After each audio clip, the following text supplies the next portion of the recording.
the season, and we continue right after this.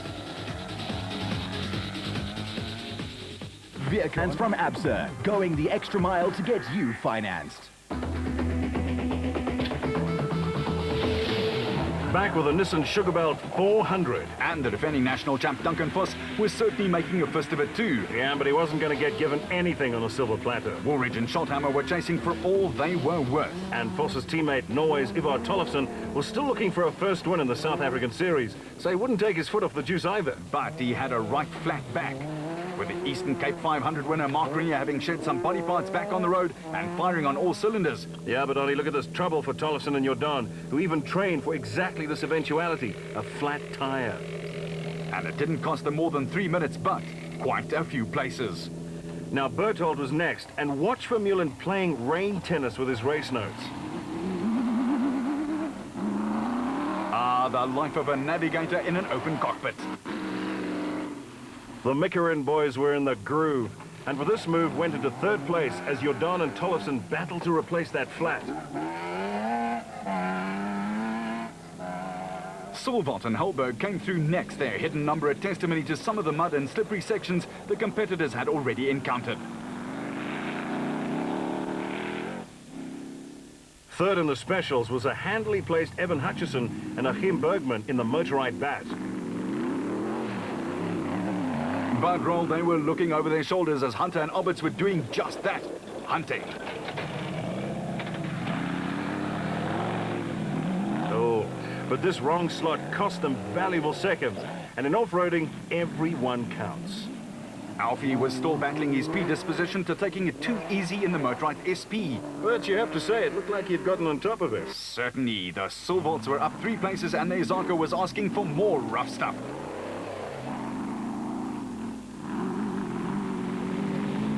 With Marsh and Groenewald just 59 seconds behind and throwing everything at it. And still their stablemates, Whitehouse and Carlson, in the second Regent Racing Bat, applying huge doses of pressure, exactly 20 seconds off and riding hard. But they'd also taken 1 or 2 trips in the sugarcane. Look at their extra baggage. John Moore and Tom Claassen in their Free Spirit Chevette quietly worked their way into 8th place in the A-Class and were superlative in their all-white car with all its camouflage on it now.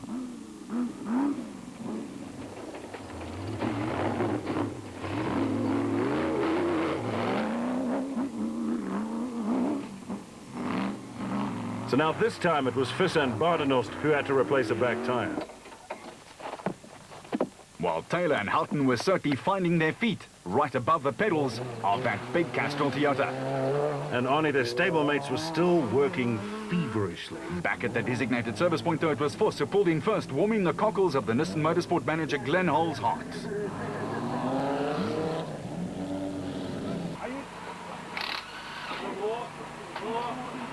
Vos was all business as he clambered out and headed straight for a watch. Any timepiece to check on time, and this 50-minute break before they would tackle the Eastern Loop over 120-odd kilometers. Yeah, everything's fine, no problem so far. Car's good, there's no hiccups. Everything is perfect so far. No punctures, nothing. The car's great. So we just got to keep it together. I don't know where the guys are behind us, but we're going well. Duncan obviously in racing mode, and the mask was on. The Ford camp were visibly relieved when their Top Gun Woolridge brought her home next, exactly 4 minutes behind. The local man revelled in the conditions, albeit with caution. Nice, tough technical route. I was, I don't know, just feeling a bit tentative today. I don't know why. In this first loop, just want to make sure we didn't get any punches or anything like that. And then this last loop, I think we made up a little bit of time, and then I made a silly mistake and I went right off into the cane.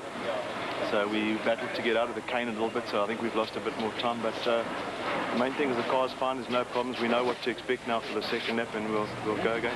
And the top 3 was rounded out by Cronier and Birken, who brought the white, red and green SP home 9 minutes behind. We had a bit of a rocky start this morning. We went out a straight piece of road in the grass.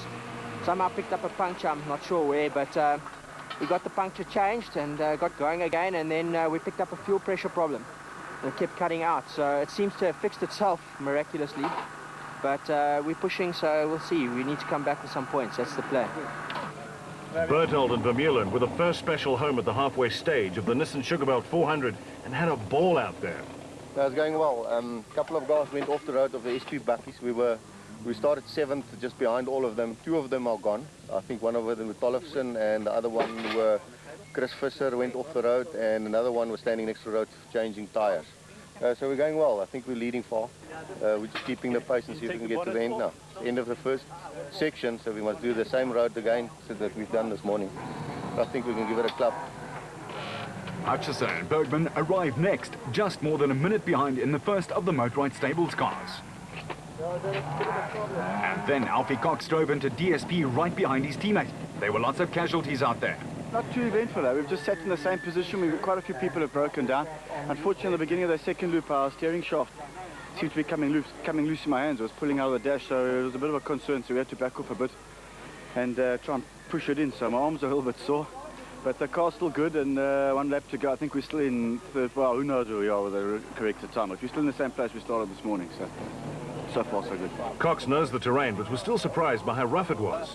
Typical Sugarbelt, you know, it's getting rough now as we get along, but a great race. I mean, we had a puncture where Hannes took his wheel off this morning, and you know, we lost a couple of minutes doing it, so we've had to play catch-up. But 2 laps to go, the car feels strong, and I'm just going to bring it to the end.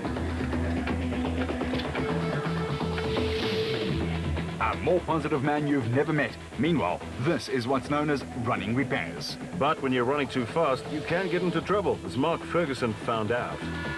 It was about 40 or 50 k's in, and we passed Terence Marsh, and then we wrong slotted, and we got in a tight forest section, and in the dust we came up to a very tight corner, and it turned 90 left, and we took it too tight, and it just kicked the car on its roof. And can you still keep it going? Sure, we're on our way now. Another very positive thinker. As for Tollefson and Jordan, there was some rocking and rolling going on out there.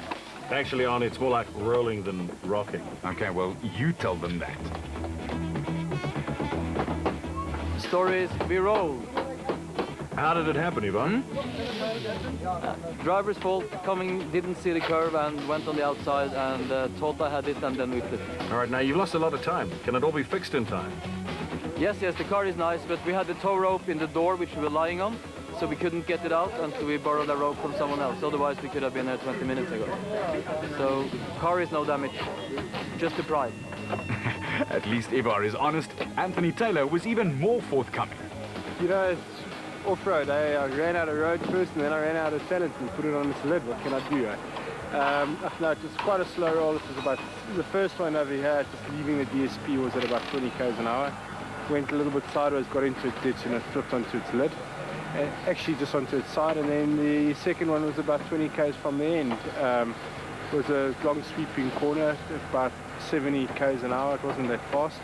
And I went a little bit wide to miss a rock, and the back wheel got in down the sloot where the cane was, and it basically just dragged me across into the cane, and I didn't have anywhere to go. So there, also that was the second one, unfortunately. So yeah, it's the first time in my life that I've actually rolled a race car. It happens, it was bound to happen at some time, and they're going to put a new screen in now, and we'll carry on going.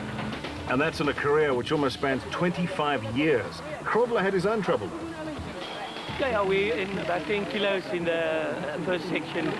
We got to like a rocky patch, and when we hit it, something broke in the front suspension, and the whole suspension came off in the front, and we had to do MacGyver tricks there to fix it again. And but we're going, and the guys are just making sure that the thing doesn't come off again and damage the car more. So we'll see after they finish, they've fixed it now. Then we're going to give it a go to the end. It was a race of attrition. After all, the Nissan Sugarbelt 400 has a reputation for exactly that. We struggled with the handling, and we came in and we checked the tow in, and when we stopped, we checked for bolts and everything, and on the lower control arm, the one main bolt sheared, and that is what happened, and that threw out the handling on the car. And we just discovered it before we left, so it's quite a good thing.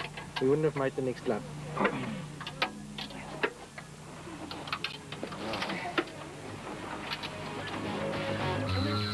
After to the West Loop then. It was Voss and Pitchford enjoying a 4-minute gap over Woolridge and Schulthammer, while prologue winner Cronje and Birkin were back in contention after a long stop.